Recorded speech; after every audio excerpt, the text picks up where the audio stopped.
Olá, Papi Blue! Olá, Mami Blue! Tratemos sobre o testamento vital. Embora tenha nome de testamento vital, a rigor não é testamento. Porque não trata de disposições pós-mortem. Trata sim de disposições para os últimos momentos de vida.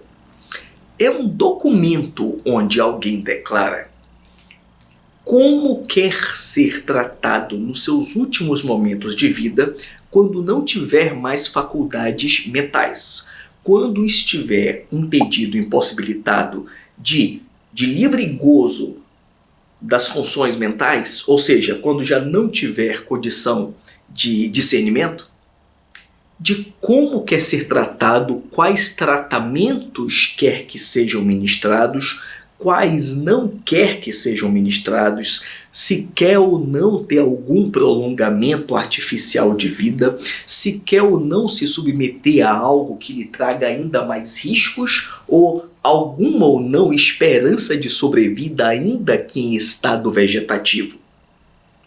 Embora eu tenha dito documento, pode ser até na forma verbal e não há qualquer formalidade quanto a esse documento. Por exemplo, não se exige a presença, a assinatura de testemunhas.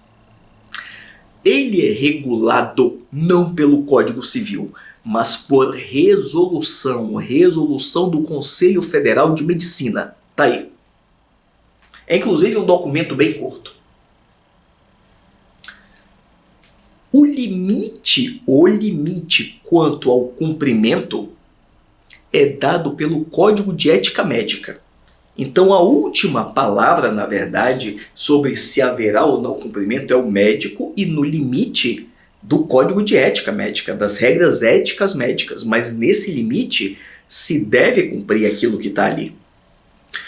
Pode esse testador, que precisa ser capaz no momento em que ele lavra, em que ele dita, em que ele declara seu testamento vital, pode ele indicar alguém para decidir sobre como e o que será o seu tratamento. Essa pessoa nomeada se chama procurador de vida.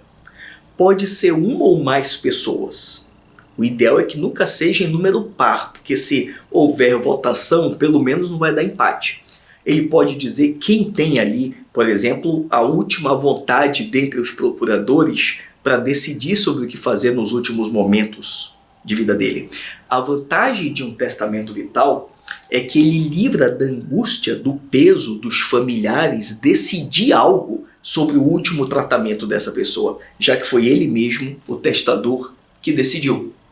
Pode nesse testamento se tratar sobre doação de órgãos e tecidos?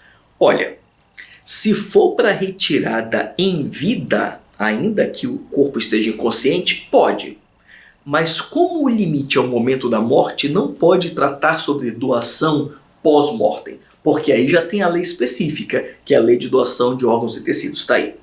Então é para a questão de tratamento, fazer ou não traqueostomia, tentar quantas vezes reanimá-lo, fazer ou não algum tipo de tratamento, que pode ser médico ou algum tratamento espiritual ou qualquer coisa. É para isso que serve o testamento vital, que inclusive tem até um outro nome, também chamado diretiva antecipada de vontade. Deram esse outro nome justamente para tirar o dogma de testamento que é para o pós-mortem.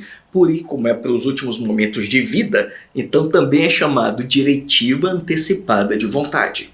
O médico, tendo a notícia e lhe sendo apresentado esse testamento, deve fazer constar isso no prontuário e anexar esse testamento vital no prontuário. E tem que ter muito cuidado e tato o médico ao perguntar de familiar se tem esse testamento. Porque se o médico pergunta para os familiares de quem está internado se o paciente tem testamento vital, o que ele está dizendo? Ele está dizendo que aquela pessoa está em alto risco e que pode não voltar e que pode morrer. Então cuidado, portanto, quando tratar desse assunto. O ideal é que seja apresentado ao médico e não que o médico cobre esse testamento. Então, em havendo o testamento vital, seja no modo informal ou do modo formal, né, que pode até estar registrado em cartório, deve sempre se procurar cumprir. Por quê? Porque é a última vontade daquela pessoa.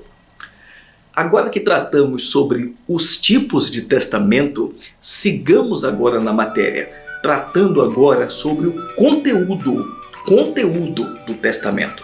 Vamos a ele? É isso.